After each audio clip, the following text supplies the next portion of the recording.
Ndikutuluka munsika ndinangoona namasaya yekha basi. Kuteko iyeyi amapita cha kumtsinje wa Limbi. Ndidamutsatira. Ndimaganiza kuti nzake uja adatsogola kapena kuti adabisika mchigolo cha anthu. Namasayayo ndinamutsatira mpaka kumalo okolera mabasiwo. Nthawi anzanga amati akandifunsa za moyo ndinkangoti gwa bodza. Mtima umatokota ngati injini ya basi. Ndidali ndi nkhawa yayikulu popeza namasaya sadasonyeze zizindikiro zoti adali ndi nzake uja. Ine ndidayima chapatali naye kuti mwina nzakeyo angatuluke pomwe adayima. Ndidalephera kumuona nzake wa namasaya kenaka ndidaganiza zokwera basi ya kwathu. Podikira ndinagula newspaper kuti ndiphe nayo nthawi. Koma posakhalitsa anyamata ndasungwa naodikira mabasi ena adapeza chotayirapo nthawi pa ine. Zona newspaper pakanthawi kena sindinayigwire bwino. Kutero maganizo anga adali atandifikitsa kutsidya kwa nsika kuja. Koma takonera yazaza ndi anthu amtundu ukaona akuwerenga uziti ndi zenizeni. Mene atembenuza nyuziyo atsala pang'ono kunena kuti galimoto ili pa nyuziyo yachita ngozi. Kani kuvala si kanthu. Adatero mmodzi wa anyamatawo. Gibson ife amoyamoya muzitikhululukira timabwera kuno ku tawuni kamodzi pa zaka 10. Winanso mwa anyamatawo adatero. Lameki lero ndiye wathawa kumba manda kwanu? Adafunsa uyo adatchulidwa kuti Gibson. Lameki adayenda pang'ono nkufika pafupi ndi nzakeyo. Wakutsinzinira maso uku ena mwasungwana akuseka. Lameki adayankha funso la Gibson adati sindinathawe. Lero lokha ndimati ndipume kugawa nsima kumanda. Pajatu kutsogolera maliro ndi mphasa sunga ndipose. Nanga lero ati akayese manda ndi ndani?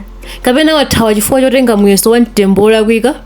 Sindingaphunyese kuyesa mtembo bokosi ndi manda. Paja moyo onse ndi akatakwera zimenezi. Musayese kuti mene ndinkamva izi mtima wanga unali mmalo. Ndimafuna kuchitapo kanthu. Koma sindikanatha kugwiritsa ntchito nzandiwo kapena nkhondo. Nkayambira pati. Sakadandifunsa kuti zayambira poti? Mukulakwa. Zonsezi akuchita adala. Munthu uyu ali pa sukulu ndi mnyamata ozindikira asakunamize nanchona kumeneko ndiye kubwera. Adalero mmodzi mwa asungwana aja uku akundiyang'ana mwamwano. Mnyamata weniweni paja iwe aonero unapita ku sukulu yophunzitsa kunama. Ukuganiza kuti mtundu umenewu udayamba lowa mkalasi? Adafunsa Gibson. Iwe ndiye kaya. Iwe sungono yekha kuti umenewo ni nzozodwa amaphunziro? Naye aonero adafunsa. Amaphunzira kuti? Adafunsa msungwana wina wachiwiri molowerera. Kulilongwe Girls Secondary School. Adakuwa aonere. Aonere asadamalize kuyankhula nzake onse adamuzungulira nkumamugwira chanza ndi mmapewa. Uku akumati ukumanama. Chaka chino usankhidwa ku sukulu yapamwamba. Nthawi nkuti naye namasaya akumva zimenezi. Kuvekedwa kwake nyota aonere ndi anzake aja adakulitsa mavuto anga. Iwo amasangalala pomwe ine ndidali thephethe kunyowa ngati mphaka kugwera m'madzi. Tsono ndidafunafuna nthawi yothawirapo pamalopa. Pomwe basi yanga idabwera ndidachiyesa chinthu cha mwayi ndipo ndidalumphira ngati idali a malume anga. Zona ndi mtunda uja magula nyuzi zitatu nthawi imodzi. Ina mawerenga lero, ina mawa, ina nkuja. Adatero mmodzi wa asungwana yemwe nthawi yonse adali chete. Dumbo tiponyerawo msungwana aya amaoneka bwino. Zovala ndi nkhope yomwe zimandikumbutsa nzake wa namasaya kwambiri. Koma pano pa Limbi chidayipapo nchimodzi chonyozana. Kutero kuna mwaliyo ndimamuonera pa zenera la basi ndidakwerayi. Apatu nkuti nayo basi kutokota ngati mwinjini mwake maphikidwa maungo. Itangokhota basi ndidazindikira kuti iyi sidali basi yanga. Nthawi yomweyo ndidayamba kulumphalumphamo ngati ndidamva kuti imapita ku Gehena.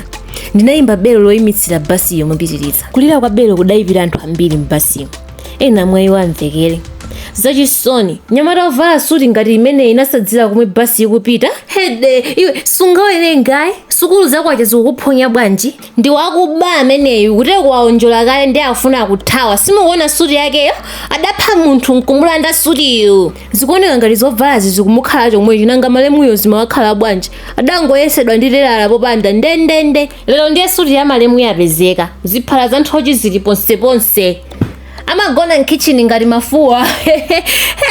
Ogona pamphasa ngati mphaleyo. Faka moro driver musaime mungokhulula mpaka ku polisi. Tikufuna akamunike basi. Munthu osiza kuyankhula sadamalize kuyankhula basi idayima. Nthawi yomweyo ndidatsikamo. Mene basi inkanyamuka ndinayiyang'ana.